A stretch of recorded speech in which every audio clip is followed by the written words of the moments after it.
Welcome to another episode of the Chronic Comeback podcast. Today, I'm really excited to have on the show Andrea Thomas.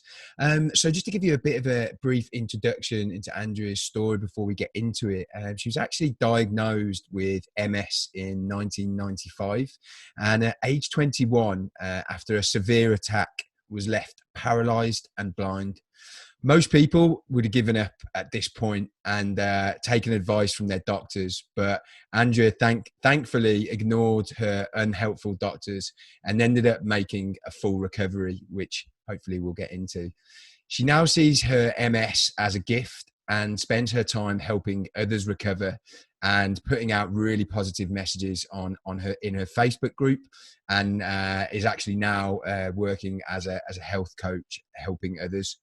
I was lucky enough, normally I have to go out searching for these stories, but I was lucky enough for Andrea to actually message me, and it completely moved me, just seeing the story just in an Instagram message. So I'm so excited to have you on the show. Thank you so much for coming on. Oh, that was lovely, Phil. Thanks. Great introduction.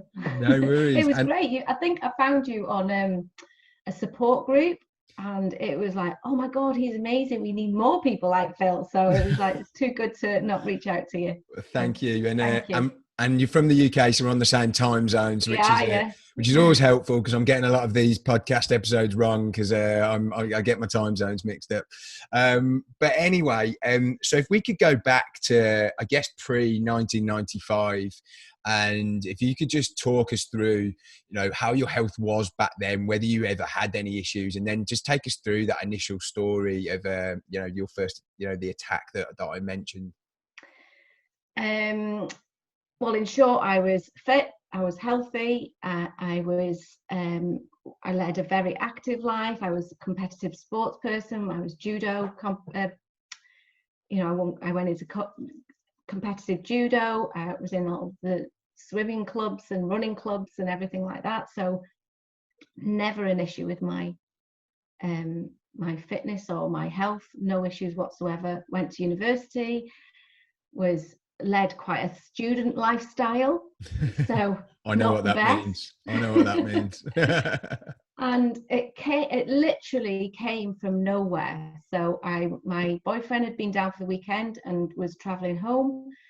And I started with this pins and needles and numbness in my foot, and then in my other foot. And I just thought, I've been sitting funny. Didn't think anything of it. Went to bed thinking, it'll just go away when after a night of sleep. Woke up the next morning and it traveled all the way up my legs. Noticed that day as I was walking to uni that I wasn't quite walking straight, and maybe I couldn't quite focus right, but nothing specific, but just a bit weird. So that was the Monday, and I think by the Wednesday I thought, right, no, something's wrong now. I need to go to hospital. All the pins and needles was now all over my body. I couldn't quite focus right, but now losing balance and wobbly. This is a long time ago, so I'm trying to recall. Went to the doctors. She straight away sent me to the hospital for some checks, and that's where I stayed for about, I can't remember now, 3, 4, 5 nights. Had all the tests under the sun, and he literally, by the time I left the hospital, I was a lot worse than when I'd arrived. So I was now, I still had I had all my muscle strength and everything like that, but I definitely was not being able to walk straight, and my eyesight was definitely affected, and there was numbness around my middle. But he sent me home. He said, it's stress, last year of uni, go home and rest and see how you feel. So I came back to the digs, student digs, and my mum and dad were on holiday at the time, and they phoned to say they were home, and my friends tried to help me down the stairs so that I could speak to them, because in those days it was like landline. Yeah. And tried to help me down the stairs, and by then I was sort of having panic attacks, or I didn't know they were panic attacks, but my breath was definitely affected. obviously I was nervous about telling my mum and dad that I'd been in hospital. But it was I think it was Easter holidays, so I thought, right, okay, I've got 2 weeks off. Let's go home. Let's just rest. I was going back to my boyfriend's in Manchester because I didn't want to go home to mum and dad's. I wanted to go to boyfriend, and called in at mum and dad's on the way, and their faces were just like, what? You know, because to me it was a bit of I was pretending it was all okay. I was laughing, I was joking. Look at my body. I can't like touch. I have got no coordination. I couldn't focus. But I was sort of convinced them that all was okay. Went to Manchester, and by the Monday of the week after, I was back in hospital in Manchester then, and that's where I stayed for the next, I can't remember, 5 months, 6 months. Wow. And so I feel for you so much, because when I had I guess a similar experience when suddenly all the symptoms under the sun just started to hit me, and there was a lot of neurological stuff. I had a week where I went and got brain scans and spinal scans, and I was just convinced, because of Google, that I had MS, and I was convinced that it was MS, and I couldn't sleep. I was in such a bad way, and then because I couldn't sleep, and because I was in such a nervous wreck, by the time I got to the doctor and he said, look, you don't have MS, he obviously thought, well, it's because of anxiety, because I was just an absolute wreck. But the relief I felt when I realized it wasn't, and I then was convinced then it must be all in my head, or it must be anxiety because he told me to. And then, well, that was years ago, and then there's a whole lot of stuff has happened since then. But going back to my original point, like how I felt about potentially having MS, like you must have felt. Did you think it could be MS at that point? Well, we didn't have Google in those days, so right. Which is a blessing in some ways. Very much Dr. so, yeah. Google, we know all about Dr. Google. Yeah, we do. So at the time, I remember them saying, I remember being at the doctor's surgery, and he rang who I know now was going to be my consultant, and I remember him saying, it looks like Guillain-Barré. And I remember thinking, oh, that was on Casualty. I've heard of Guillain-Barré. But I just remember, I was 21. What do you know at 21? And I was just thinking, oh, that's been on TV. And then they started talking about MS in the hospital. We're going to send you for an MRI scan. We're talking about lumbar punctures. Do you know we're testing for MS? And I remember thinking, well, I haven't got that because I'm still walking. Because at that point, I thought MS meant a wheelchair. And obviously for a time, I was in a wheelchair. But it doesn't mean that you're permanently forever in a wheelchair. Yeah. But at the time, that's what I thought. It can't be MS because I'm not in a wheelchair. And then they came back and said to me, I can't even remember how they told me. I think I asked them. I think they were trying to fob me off with different diagnoses. And in the end, I went, well, you just tell me what's going on. By then, I was having lots of panic attacks, which wasn't helping. And they told me, and I was on my own because I'd asked them to tell me. And then mum and dad and my boyfriend and his mum and dad, and I had to tell everybody. And from that point, I just went downhill. We're only talking about, I don't know, 3 weeks from the start of my symptoms. So within a month, I was paralyzed. Initially, I still had muscle strength, but then eventually that all went. So I couldn't even sort of pick myself up. I had no neck strength. I had to wear a neck brace because I couldn't hold my head. Obviously, I was blind. I was incontinent. So I'm 21, and I'm like, what's just happened? So they're having to lift me in and out of the shower. I remember having a massive panic attack in the shower because I was like, I needed help, but there was no way I wanted to ask for help. I'm 21. But eventually you have to accept that support. And as soon as I accepted it, that I needed help, I needed support, and accept the way of life in a hospital, it was fine. All the panic attacks stopped. And I just accepted what was going on. And so 5 months in a hospital, which I just can't imagine what that would be like. Was that like you putting together a plan of kind of how you could, was recovery talked about? Yeah. So could you talk us through that? I have to say, I really honestly have to say, my care in the early days of being diagnosed, my consultant, my physio was an absolute godsend. They were brilliant. That not one person ever said to me, "You'll never walk again." Not one person ever said, "This is it."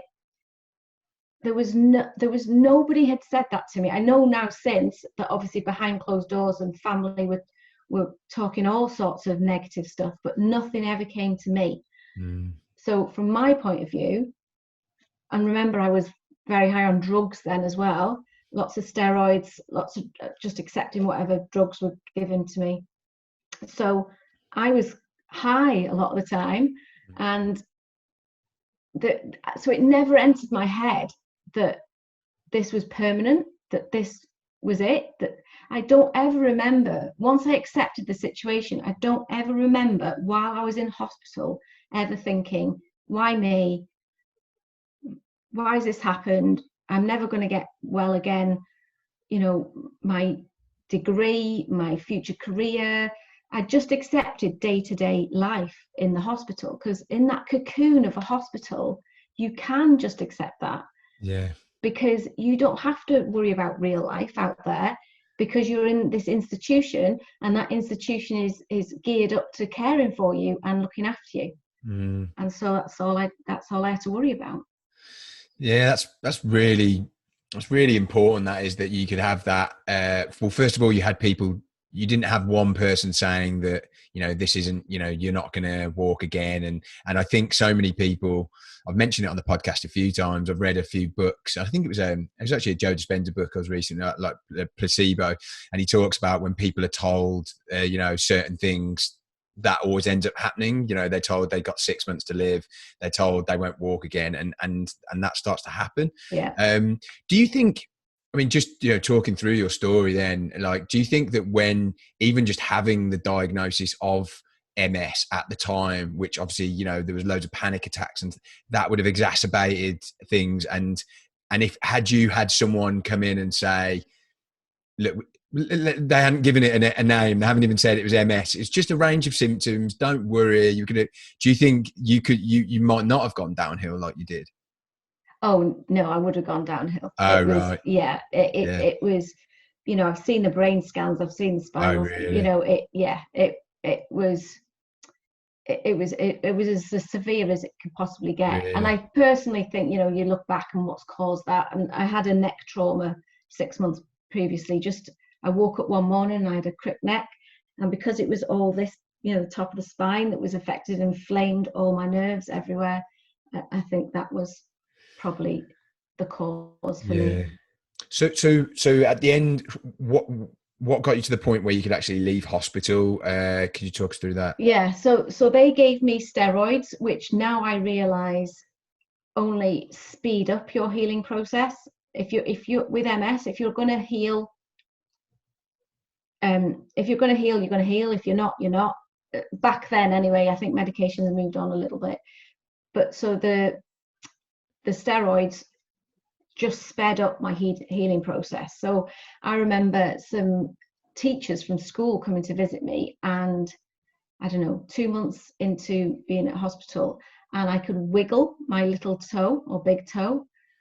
And I was like, look, I can wiggle my big toe. And she told me afterwards, she went, I nearly burst into tears when you said that, because that's all you could do was wiggle your big toe. And I went, yeah, but I could wiggle my big toe. So from that, as soon as that big toe started wiggling, and again, the recovery was as just as quick, really. They they wouldn't let me leave hospital until I could walk up a step. I had lots of equipment in the house. I had to stay downstairs. Obviously, I was still in a wheelchair, but I could get out of the wheelchair. I could stand up, and I think I could take one step up or something. And then I was an outpatient for a while. But as soon as then you go into the real world, that's when things changed for me. That's when it was hard. Okay. Could you talk us through that? When did you, when you left, were you very, you were upbeat, I imagine, being able to get out and thinking, this is going to be the start of me getting better. What changed? Because you're not in that cocoon anymore. Mm-hmm. You're having to rely on family and friends to help you get about, that was really, really hard. Me and my boyfriend, we were in our early 20s, and you're having to ask your boyfriend to help you on and off the toilet and get dressed and clean your teeth and things like that. It's not how you want a great love affair to pan out. I'm married to him now, by the way. So wow, what a guy! yeah, my hero. So I couldn't stand being in a car because everything moved so fast, because in the hospital it's so slow. And then I was so eager to just get back to normal, to be normal, wherever that is, that I didn't accept much help in terms of support networks. And at the point, I remember going to one support network, one support group, and it was all full of 40, 50, 60-year-olds. And I am that age now, but then that is not, I wanted to speak to other 20-year-olds who were going through the same. And that didn't exist then, because, you can have opinions about the internet and social media, but that didn't exist then. And that is worth its weight in gold. Yeah, I guess it's easy to moan about things when you've got them, and then I'm quite often moaning about Facebook and Google, but you're right. Being able to just suddenly reach out to someone and say, how did you recover, and just giving you hope that you can recover, and even us just doing this right now. Yeah, absolutely. You must have felt incredibly lonely. Yeah, because I'd left. I was in Cardiff at uni. Uni had finished for everybody now, and then I didn't want to go back home. Well, I had to go back home for a while, and then I moved very quickly back to Manchester. So I was in a city that I didn't know anyone. I had no clue about career now, because I didn't know what my body was physically capable of. So sort of the graduate route I'd sort of dismissed. And I was slowly physically getting well and stronger by the day. I was still an outpatient. I was still having physio. I was still having all that stuff. But I didn't know what my limitations were. I didn't know when my next attack was going to happen. I just didn't know anything. And it was so lonely. And I don't think, until I look back on it years later, I didn't really understand the effect of it all. And there was definitely depression, there was definitely loneliness, there was definitely frustration, everything. It was a horrible time. And had they given you, what was the plan from the doctor's perspective? Like what were they, because people like to set expectations, don't they? Like where were your expectations set in terms of what your life could be like? Nobody told me. No, in those days, I think it was pretty much, if you're physically capable, off you go. That's what it was like. So, and then I did get physically stronger and stronger and stronger, but mentally it was horrendous, and there was no support. My physio was great, but then once the outpatient appointment stopped and I didn't need the physical side, there was no support, none whatsoever, for how to adapt, how to cope, how to deal with, how to come to terms with. None of that. That didn't exist back then. So as much as we need to move a lot further forward than where we are now, we have moved so far in 20 years. It's ridiculous. It's kind of crazy, isn't it, when you think, I always think, because I was born in the 80s, so I was like a kid. All right. but I was a kid in the 90s. But I always think of the 90s being quite like, up to date. I don't think of it being like in the stone age of medicine. But yeah, I guess it was just not having that connect, how we are so connected now and sharing information. And so, but they also, to be fair, they also, I can see this now, they also didn't want me, the medical profession also didn't want me to accept my fate or become a victim or identify with it. They wanted me to live a life of a 20-year-old. yeah. So even though the support wasn't there, they part of me just letting me go was like, get on with your life. You're not defined by your diagnosis. Just get on with it. And that's powerful, because a lot of the people I speak to on the podcast and myself, you start to identify with what you've got going on, and then it starts to become part of you, and then it's very difficult to, as much as I want all of this to end, there's got to be some kind of part of me that is still hanging on to it and believes that it won't leave me or something, and that's because I've been conditioned almost to identify with it. So yeah, it swings and roundabouts, isn't it, really, with what you went through. What was, so you were 21, you were living in Manchester. Can you talk us through the next, I guess, 5 years or so, and how your progression was then? Once life just went back to normal. So normal. Yeah. So I settled in Manchester. It slowly, mentally, I got stronger and stronger. I found a job. I got friends, and so life. What I realized was that I wanted to just ignore it. Right, that's happened. Let's box it away. I'm a strong person because I've coped with this, and let's just put it away. Let's just party, live a 20-year-old life. I went into the travel industry, so there was lots of traveling, lots of partying, working. Got married, and then 7 years later, another attack. So, but what I realize now that I didn't realize then, again, the mental side, is that obviously MS, it's incurable. You're going to have relapses. My type of MS is remission relapse. So I had a relapse. I think it was 7 years later. So it was my whole, I can't even remember which side, but the whole of one side stopped working, basically. You could literally draw a pen down my middle, and that was all affected. And it's seen my life since my first attack to now, or to maybe 5 years ago. That's what happened. I would yo-yo from fit and healthy and ignoring my illness and just getting on with life, and then a relapse.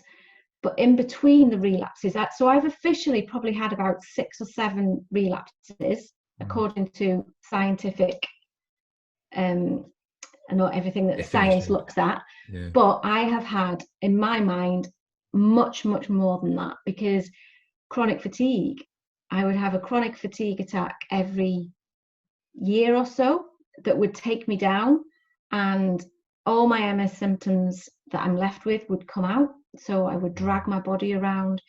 I'd have so many sensory issues. I couldn't feel my feet. I can't feel my arms. I have no sensation around hot. Loads of weird and wonderful things. Eyesight. So I've been blind 3 times. Various different things. So my health would just yo-yo like this. And every time I was well, I'd like, right, let's just ignore it and get on with life, because I've now got a family, and I've got life, and I've got a career, and I just want to get on with things. And then it would crash, and I would blame my MS, and I would put so much judgment and all these things on me. And it's only been about 3 years ago when I've put the final pieces of the jigsaw puzzle together around mindset and mind and body connection and all that, because I just thought, I can't yo-yo. Something's got to change, and I do not want my health yo-yoing for the next 40 years. You know. And so health coaching was the answer for me, and I realized for the majority of my health setbacks and chronic fatigue attacks, it was mindset. It was judgment. It was, I can't be weak. I'm not stressed. This is just life. Let's just get on with it. Because I wasn't like now. If I was 20 now, I'm diagnosed. We know all that. We know. Oh, we're certainly learning. And when we're diagnosed with a chronic illness, it's brought into our attention very quickly. But back then it wasn't. And it took me a long time to realize that stress, overwhelm, anxiety, depression, judgment, self-criticism has a massive, massive effect on your health. And so when you were I guess making these mini recoveries throughout this period, was that just a result of the condition waxing and waning, or was it, were you taking medication that was helping that, or what was, how were you recovering? I was just recovering naturally. They were offering me medication, but I just said no. I trust my body if it's going to heal, it'll heal. If it's not, it's not. So I have never taken any medication since my first attack. Wow, that's amazing. And because I know, I don't know if it's not right for everybody, but for me, the main drug that they would offer me is steroids. And I know that steroids just speed up the process, and the feeling of being out of control on steroids, I'd rather just let my body heal itself if it's going to heal. Yeah. When you say speed up the process, you mean, because that sounds like a good thing when you're saying speed up the healing process. Do you mean as in why? Because I know for when I get if I got steroid injection in my elbows and stuff, I got really bad elbows. I got advised not to do it because it actually weakens it in the long term. What do you mean by that? Well, mine would be cortisol steroids. Yeah. So, and it was intravenous, so that's quite a high dose. And I know you can have it in tablet form depending on your attack, but I mean, I don't know because I've never gone down the route of medication, but I was told that cortisol steroids just bring down the inflammation on your nerves faster than if you just let your body bring it down by itself. So it would generally, most of my attacks last between 6 and 8 weeks. Right. Yeah. And some people don't want 6 to 8 weeks of absolute hell. Yeah. They want that gone faster, which is understandable. Well, I would have been in the first camp for sure. Like now I'd completely changed. Like I would want to, if I have anything now, I would want to try and do it naturally. Because I know it's not a lot of the time, it's false healing, and it ultimately will probably come back and hit you worse.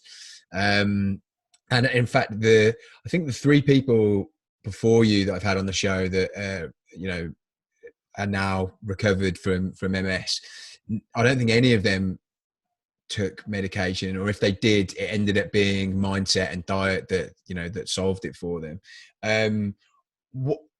What was the turning point then? Like, I know you had, because you keep going back, going forward, get back, forward, and then you got to the point where it was like, I'm not going to do this anymore. Had you come across? Had you watched something or read something? It's completely different. But my mother-in-law was diagnosed with terminal cancer, and so I cared for her. Well, we all cared for her, and watching somebody. I don't know if you had the unfortunate position of watching somebody with cancer it just changed me. And she was a vivacious, strong, amazing woman, and it just took her. And I just thought, no, I mean, obviously, if I can do anything to stop that happening, then I will stop it. And I am not yo-yoing my health for the next 40 years. I'm taking control, and I want to be healthy for my family. I want to live a great life for the next, maybe it's a midlife crisis, but I just thought, after watching her, no, not doing it anymore. I'm going to find the missing pieces. I know about diet, I know about exercise, I know about sleeping well. What I didn't know was that mind-body connection and that mindset. That was missing for me. And what did you find out with the mind-body connection? Because I've, as people who listen to this regularly know, like, I'm going in far deeper into that, over the last year or so, and it's a tough one when you're used to just like only focusing on the external and the taking stuff to get you better and stuff. It's a difficult mindset switch in itself to actually believe that is the case. What were the gaps that you needed to plug in that respect? Like, what were the things that you felt were like holding you back? It was this piece of you're not going to be defined by it. You're ignoring it. You're strong without it. You're weak. When you go downhill, you're weak. That's what I used to say to myself.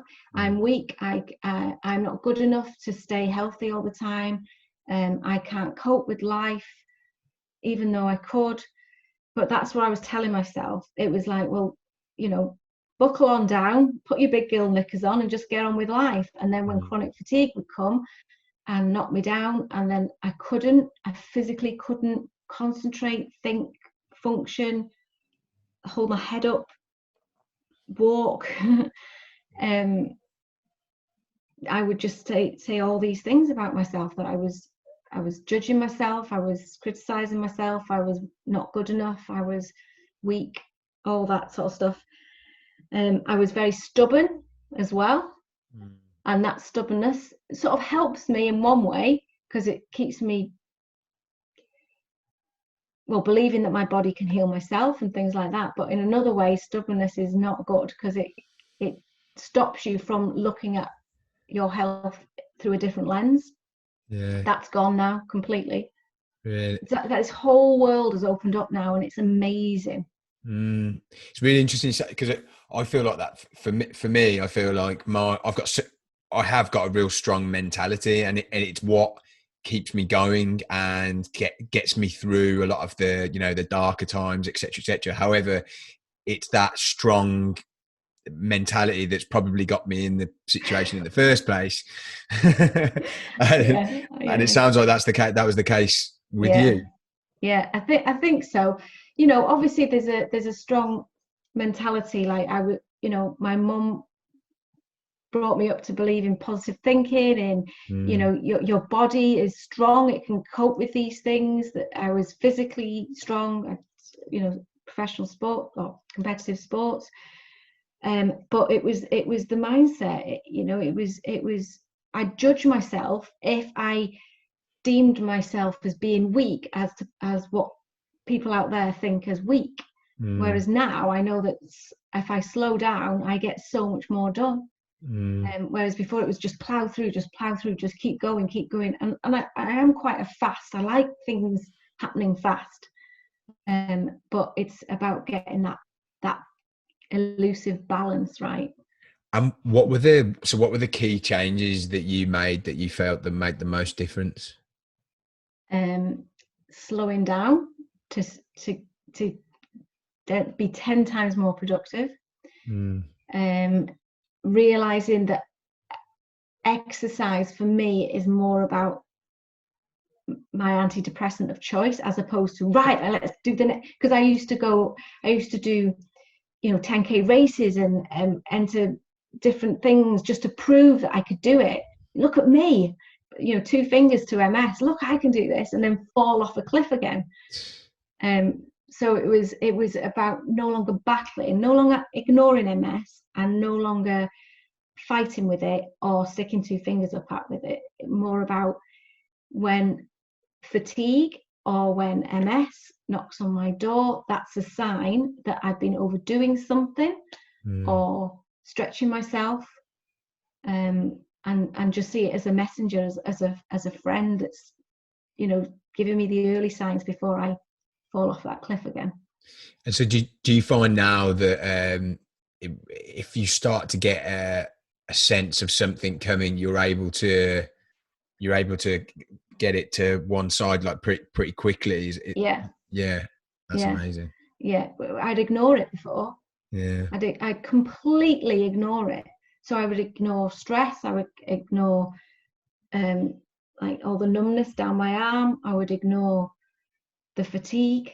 I would ignore it all and just plow on through, because that's what you should do. You just keep going, you know, just keep on going, just fight through it. This is life. That's what you've just got to do. Not anymore. Not anymore.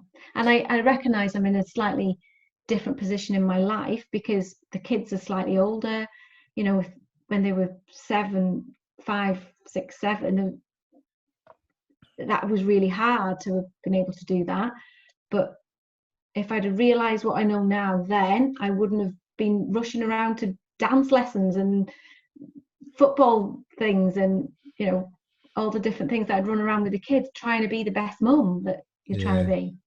I guess hindsight's a wonderful thing, isn't it? I guess, you know, it's the kids. How old are your kids now? Oh God, 17 and 15. Yeah, so I mean, they can understand it now. Like when they're, you know, 5, 6, 7, it's very difficult to start saying no. You know, I'm tired. Yeah. I can imagine. I don't have kids, so I think hindsight's a wonderful thing. So, and then how did that take you into? You mentioned health coaching and like helping other people. Was it, you know, the minute you started to realise that you really had something here with your own life, did you then think, right, yeah, this I need other people to get this message. I need other people to heal in the way I'm healing.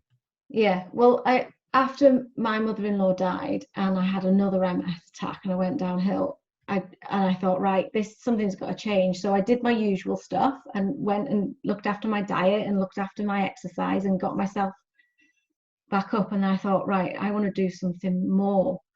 I want to be able to help other people. And I've always worked in the travel industry, and I was a coach and a mentor in terms of performance at work. And I took redundancy, and I thought, I love the coaching. I love coaching people, but I want to do it. I want to help people stay healthy like I am.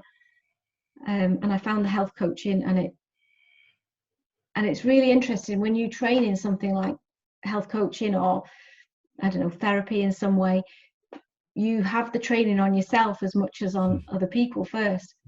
And that's when it all clicked into place. Then that's when I realized, because I remember saying to somebody who was practicing on me, I said, I just want this resilience. I want this resilience of balance, I want to be resilient, because I'm not resilient. I'm obviously not resilient because I keep falling off a cliff all the time. And through the coaching on me, realized that I've always been resilient. I just didn't see myself as resilient. I saw myself as weak and failed and not perfect and not living up to expectation and all that stuff. And then I thought, oh my God, I can't be the only one who lives with chronic illness, and they understand the diet and they understand the exercise and they understand all that side, but they haven't made that mind-body connection. And I thought, right, well, let's give it a go. And it's amazing. Love it. Awesome. It's I think that, you know, when you talk about resilience, then it's not the, you know, the falling down, it's just making sure you're getting back up. And I mean, actually, there's a big argument to be said that you're a lot more resilient to loads of other people because you had to keep pulling yourself back up every single time and going again. But you have to know that for yourself, don't you? Yeah. Oh, for sure. Well, people can look at the exact same thing and have the opposite opinion about, you know, what's going on there, and it's all perspective, isn't it? Yeah. And so, where are you at today? Because I guess having been I guess, burnt so many times before with these huge crashes you were having. Is there an element of fear there about it happening again, or have you? And that's what I really wanted to speak about, because I think fear is a huge thing for people with chronic illness. It definitely is for me. Absolutely. And it's again, conditioning yourself over the years. And I guess you've had to uncondition, decondition. I'm unconditioning every day now. Yeah. Like you've said, it's onion. We're an onion, aren't we? So you take one layer off and there's another one. So Yeah. I'm now on this journey of self-discovery or self-development, and it never ends, and it's amazing. But to answer your question, I have complete belief that I will not crash again, because my toolkit is brimming, it's overflowing in terms of my health, in terms of like running a business or moving myself to the next level. You're always having to walk through that fear. But that's fine now. I haven't, I'll just go with it and quite happily be unconditioned as much as you possibly want with whatever life wants to throw at me. But my health will now, to the best of my ability, won't crash like that again. That's and I think that's what's really important. And I think probably fear is a big reason why people don't recover. And I was speaking to someone yesterday actually who's coming on the podcast, and we had a really interesting conversation about fear. And I guess some people with chronic illness, especially stuff with people with stuff similar to me, where it's environmental as well. And then you start to, as soon as you find out that mold's a problem, then it's like, you walked in someone's house who you've been to consistently over the last few years, and you're like, oh God, this smells a bit funny. Is that mold? And then the fear starts to kick in. So where with the people you see today, do you see like the same mistakes that you had made previously, or do you see a lot of different things, and you have to kind of pivot and try and like use the knowledge you've gained to help them in a different way? It's a mixture, to be honest. It's a mixture. I work with a lot of people with chronic fatigue syndrome, which is quite funny, but because fatigue's been a massive part of my with me with MS, maybe that's what attracts them to me. But most of them seem to have worked out the diet for themselves and got themselves on an even keel with the diet. Most of them, it's stress and mindset that they know that they're stuck or conditioned to think a certain way, but can't live like this anymore, and just want to find a new path. And what's great about health coaching is it's about finding their path, not a particular way of a diet, a specific diet, or a specific way of being, or a specific way of doing. It's finding what's right for them, and that's where you see the transformation in people. So what would you say to someone now who's listening to this? They kind of feel like they've been stuck in fight or flight mode for the majority of the last however many years, maybe since being a teenager, and it's almost like they can't actually remember being normal, in inverted commas. Like, what's the first steps for someone like that to start venturing into more normal territory? Well, the first thing I always go to is the breath. Right. It's the cheapest, it's the easiest, it's you all the time. It's free, absolutely. And I mean, I'm not an advocate of meditation or anything like that. I use it, and it's a tool that helps me. But I think I sort of do it around conscious breathing as opposed to meditation. So some people, because I used to poo-poo it. I used to think it was like, oh God, but I'll do 3 deep breaths with somebody, and I was right, where are you now? So on a scale of 1 to 10, where are you on your stress? 10. 3 deep breaths, where are you on your scale now? You're 6. And that's just 3 deep breaths. That is the only conscious tool that we have to speak to our unconscious fear-based brain. So talk to it. Don't avoid it. Talk to it. Yeah, that's really interesting. Yeah, well, breath work, since I did like it was very different, because it's, I guess that's more like Wim Hof breathing, like I guess that's more of a intense version. But I'd always been a bit of a skeptical person around like meditation and stuff like that, not thinking it would work for me. And then I'm a big believer in Wim Hof. It's just it's just a commitment doing it every day, just quite an active thing to do. What would be your advice to someone now who is, I guess, going through the darkest time of, if you think back to kind of like your darkest times, and I guess after the fifth or sixth crash, you start think things like, will this always be the way? Why do I keep bothering? Those kind of thoughts. What's your advice to someone in that situation right now, and what's your advice for them to keep going? I think if you're in that place, I think just breathe, just know this isn't forever. All darkness turns to light, every nighttime turns to day. It won't last forever. It won't. It just feels like that at the time. And I'm 48, and I've the fittest, the most happy, the most resilient, the most passionate I've ever been. And your time, it doesn't have to be this way forever. It will come. It's just willing to go there, knowing that you deserve more out of life. This one life, you've got one life. You deserve more out of life, and keep believing that in yourself, and you will come out of it. But just be gentle on yourself if you're in that place right now.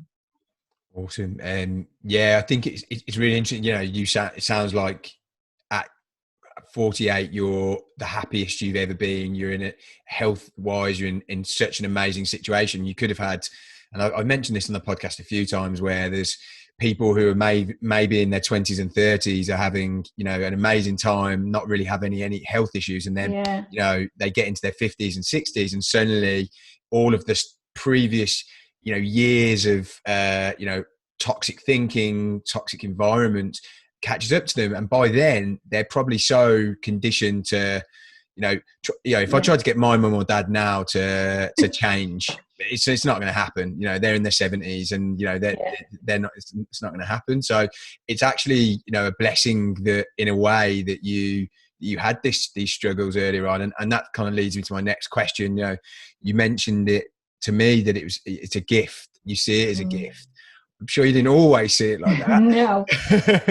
No, absolutely not. And I think people listening to this probably need to take that into consideration. But how do you see it as a gift, and why is your life better now as a result?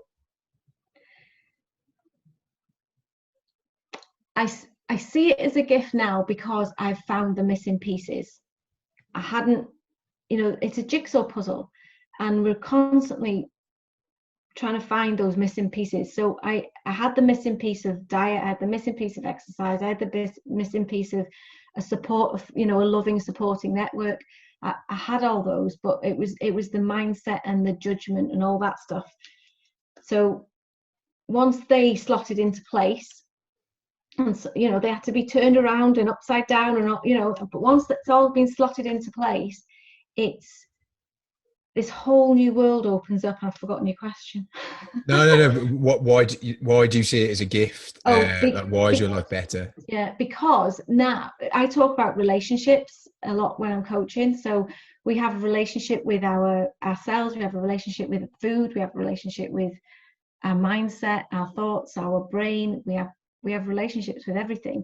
So I now have a positive, helpful relationship with multiple sclerosis. Whereas in the past, I shut the door to it and ignored it, pretended it didn't exist, like it was that really annoying little brother that you never wanted to speak to. Or or I would beat on it, Mm. or I would fight it, or I would stick two fingers up at it. Whereas now I've not embraced it, but I've just got a positive, helpful relationship with it. It helps me and I help it. And the two of us together can keep me on an even keel. And you know, you were talking earlier about being in a position now where you're unpeeling the onion, and you're going on a journey of like self discovery. When I say these kind of things, I think, oh, is that like a really cheesy thing to say? I know. I find myself talking sometimes, and then I'm like, 5 years ago, you'd have said you sound like a dickhead. I had 20 years of that, so you're ahead of me. Yeah, but I mean it, you know, it genuinely. There are people that it takes something bad to happen for you to have to do that, and that's why 5 years, well, not 5 years ago, however long it was ago, that I would have, you know, taken the piss out of me now, is because I hadn't had those challenges that forced me to look within. And so I guess, you know, from what I'm hearing from you, you know, if you hadn't have had all of those challenges and been through what you've been through, you would still be probably living more of a surface level life and not having to look deeper within, because, you know, you've had to. Yeah, but to be fair, I don't think you reach 48 and not have some form of challenges that have come your way, whether it's, you know, a divorce or a job loss or whatever it is. So, you know, and I have had those things, not a divorce, thank God, along the way, you know, and those affect you as well. So, you know, lost my brother, lost my mother-in-law, lost jobs, you know, all those things make you who you are. But I think when you have a health crisis in your 20s or 30s, you know, when you're still discovering who you are and what's important, and, you know, your career path or your future spouse that you want to settle down with and have a family with, when you're working those things out in your 20s and 30s, and then you have a health crisis, that totally, I think personally, knocks you off your feet. You cope with those sort of crises in life better as you get older, naturally, because they just keep coming. You know, they just do keep coming. And you either sink or swim with them. But that's tough in your 20s or 30s, I think. Yeah. Cool. Well, look, thanks so much for coming on and telling your story. It's been amazing. I think so many people, regardless of what they're going through health wise, will get a lot from it. I definitely have. So really appreciate that. I know you've got a Facebook group, and yeah, could you just give us some detail on that, and just if people wanted to connect with you, maybe even work with you, kind of how would they do that? I think the best place is the Facebook group. It's private, it's safe. That's where I give all my free content and things. So that's called the Energy Bank. Okay, awesome. Where energy is the currency of choice. We all want more energy. Nice. I'm on Facebook. Facebook is my social media platform. That's Andrea Thomas, the fatigue coach. I'm known as the fatigue coach on Facebook, and then my website is Andrea Thomas Coaching. Awesome. I'll include all of that in the show notes, so that's great. And yeah, thanks so much for coming on. Really appreciate it. And I'm sure so many people will get so much from this. You're honestly, what you're doing is brilliant. We need more people like you doing this stuff. Brilliant. Thank you.